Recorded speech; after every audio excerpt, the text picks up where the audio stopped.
There's a new movie streaming right now called The Boston Strangler. It follows reporter Loretta McLaughlin when she becomes the first person to connect a series of murders. Our movie critic Manning Franks has a review.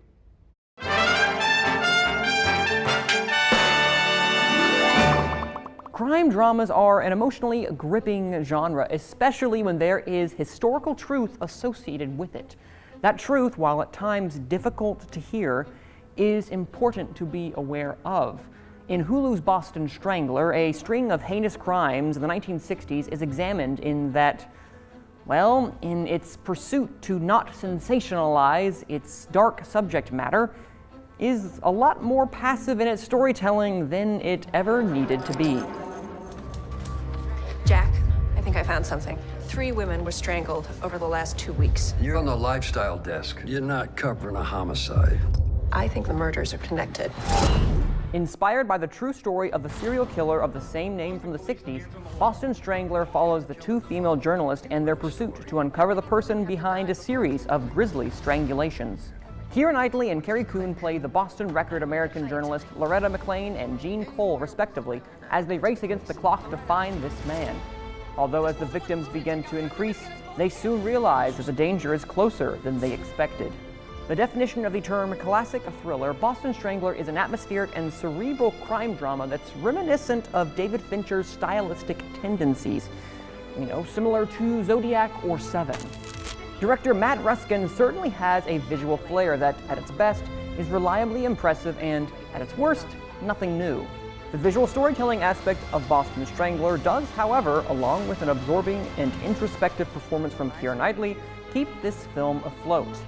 Perhaps the oversaturation of crime thrillers has soured the market, but whatever it may be, Boston Strangler suffers from, for lack of a better term, a strangulation from its competition.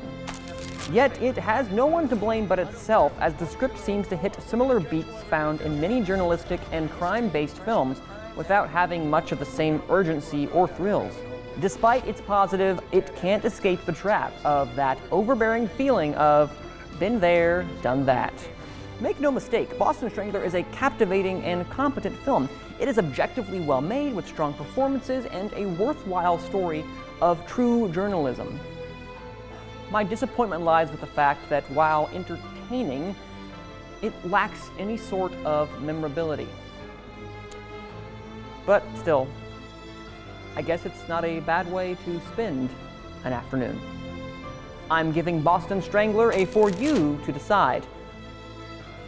You can stream it only on Hulu. So I'll be watching that. I think I will too. Manning and I were talking about this the other day in his edit bay, and he said, it's not that it's bad, it's just kind of your typical thriller. And he said it's not one that's going to win a bunch of awards, it's not one that's horrible. He goes, if you have time. Kind of predictable. Yeah, he says, if you have time, it's entertaining. I will say, when it comes to these streaming movies, they are just such high quality. Oh, yeah. That movie looked beautifully shot. I've just been so impressed over the last few years. You can watch some amazing movies from home that sometimes are better than the ones that hit the theater. I agree. See, and I just don't understand how they're able to do that financially. Like make money? Yeah. Yeah, I mean, like you spend $100 million, I don't even know if that's a real number. Plus, yeah. Making a movie like that, and I mean, I paid $10 a month, how do you, granted, I know that it's like the quantity of people doing it, but I mean, it's impressive, and I'm glad that they have kept up the quality of the movies, because it could be easy to just make up. That's why they I guess win it's the deals awards. they get with Netflix Right. or with Hulu. That's like when a comedian's like, oh, I got this deal with Netflix. I guess they're offering a lot of money for it. Big deal.